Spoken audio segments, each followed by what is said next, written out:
The hospice volunteers that come into the house are without a doubt a godsend.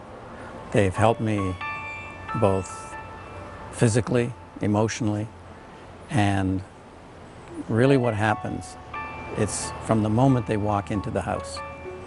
They come in with a cheerful, happy, smiling attitude. They make me feel comfortable. They make my wife feel comfortable.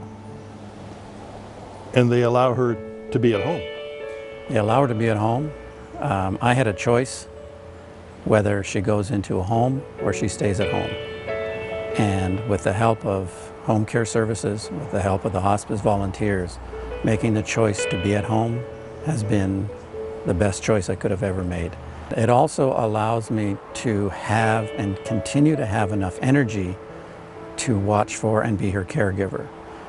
Because in our situation, I am the sole caregiver, and if I didn't have this support, physically and emotionally, I would wear down, I would wear out, but this allows me to not have to do that. So she can stay healthy and be cared for, and it'll take whatever time it takes. It could be a short time, it could be a long time, but I'm in a really good position to continue to be strong and help her as a caregiver.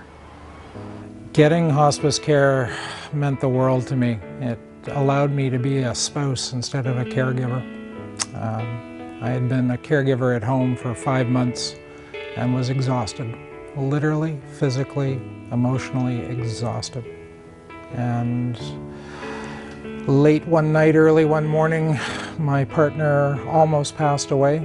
And with that in mind, the nurses and the doctors came expecting him to die that morning at home, which is where he wanted to die. And he didn't. He came back, and fortunately, the hospice bed was available just by circumstance. We bumped to the top of the line, and for the next 13 days I had hospice care look after the medical needs, and I could actually be a spouse again. And that meant the world to us. What's the difference between being a caregiver and a spouse? A caregiver is almost like work. You are constantly on. Being a spouse means you can lay back in the chair right by the hospital bedside and hold the hand, have a conversation, and not worry about all the minutiae of caring for somebody who's dying and all the emotional stress that goes along with that. You also took some advantage of the bereavement care that's available after death, right? I did. The bereavement care after his death was extremely important.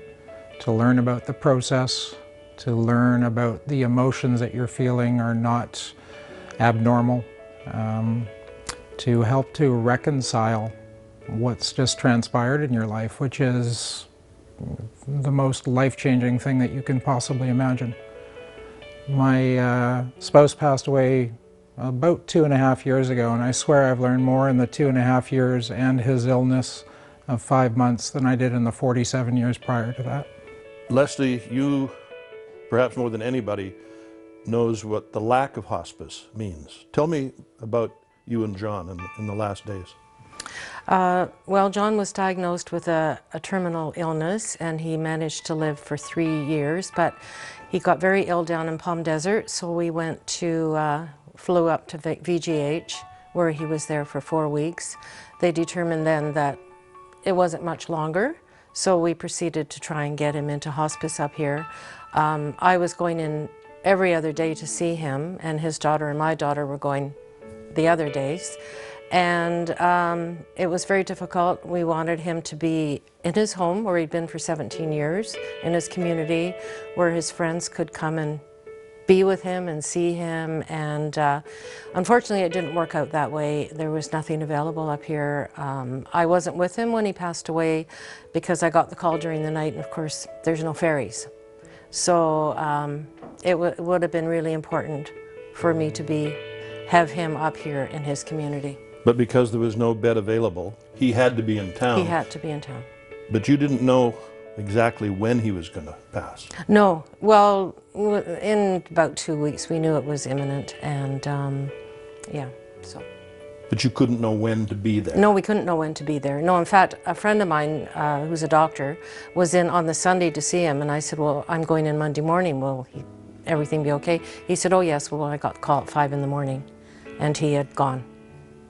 And there's no ferry. I couldn't have gotten up here. My wife was diagnosed with a rare version of leukemia, MDS, and she was in the Seashell Hospital for a while, and then she came home and had palliative care 24/7, and she got really sick and was then readmitted back into the hospital, and then a bed came up in the hospice and they admitted her into the hospice, and she was totally happy there. It was just the compassionate care that she got, the 24/7 care. She was very, very happy to get into there. And what did it mean to you and for you? To me, I would, to a certain extent, have preferred to have kept her at home, and I know that's a little different because I'd like to have looked after her. But she was so happy just to have not to be a burden to me, and then I was able to go and visit her and stay with her at the hospice, and just basically communicate with her and stay with her while she was there. Prior to the need, had you given much or any thought to hospice care and what was or wasn't available here? Nothing. None at all. Just didn't even come up. I didn't even think. I'd heard the name hospice. I didn't know where it was, and I knew nothing about it. I had. My grandmother was in hospice in Vancouver at St. Paul's, and I believe they have 13 or 15 beds up on the top floor of St. Paul's Hospital, and I remember how important it was to us then to be able to be there. And I was at her bedside when she passed away, and I remember just how important it was to the family to know that she was being cared for medically, and we could be there emotionally with her and for her. I didn't even know it existed. And when my wife started to get sick, I started looking around to what was available in terms of services, and actually had contacted the Hospice Society long before she really got quite ill, and found out about the service. And then when she needed it, hospice was there right away, without question, without even doing a lot of homework. They just said, when do you need us? And they were there. What was your reaction when you discovered there were only 2 actual hospice beds here? I was, to say the least, surprised. That's an understatement. So what would you say to the people who are here tonight about the need for hospice here in our community? I think it's really important. I think as we all age, there's going to be more demand for this kind of thing, and it's nice for people to be able to pass away in their community and not somewhere where it's strange and you don't know anybody, and yeah.